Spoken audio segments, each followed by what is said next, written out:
అసలు జాబే ఇప్పలేదని చెప్తే స్టూడెంట్స్ పంపారు 100 మంది స్టూడెంట్స్. కాదండి, వీసా సర్వీస్ అగ్రిమెంట్ ఉంటది. మనము వీసా చెయ్యము. మాకు నా కంపెనీ లేదు, మధుకుంది. మధు వీసా చెయ్యడు, వీసా ప్రాసెసింగ్ హెల్ప్ చేస్తారు. వీసా వస్తుందా లేదా గవర్నమెంట్ ఇష్యూ, అది కాంట్రాక్ట్ సైన్ చేస్తారు మనకి.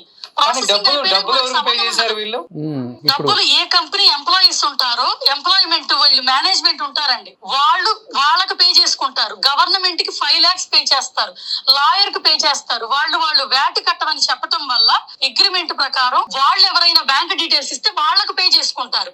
అప్పటికి మేము కొంతమందికి లోన్స్ ఇచ్చాం. మధు జాగర్ల మూడి అంటే మీరేందా? మధుకర్ అది మాకు, నేను ఎవరికైతే లోన్స్ ఇచ్చాము, ఇక్కడ IHS ఫీజు అని ఉంటదండి, అది 4 lakhs ఉంటది. దానికి వాళ్ళకి మనం లోన్ ఇస్తాం. ఎందుకంటే వాళ్ళ దగ్గర మనీ లేనప్పుడు, వాళ్ళ దగ్గర మనీ వచ్చినప్పుడు అది రీపేమెంట్ చేసేస్తాం. ఎక్కువ స్టూడెంట్స్ 100 మంది స్టూడెంట్స్ పంపారు, వాళ్ళకి జాబ్ ఇప్పిస్తే వాళ్ళందరూ స్టూడెంట్స్ వర్క్ వీసాకి కన్వర్ట్ అయ్యేవాళ్ళు. ఇప్పుడు వీళ్ళందరికీ ఆ రెస్టారెంట్ లో జాబ్ ఇప్పిస్తామని చెప్పింది అనమాట.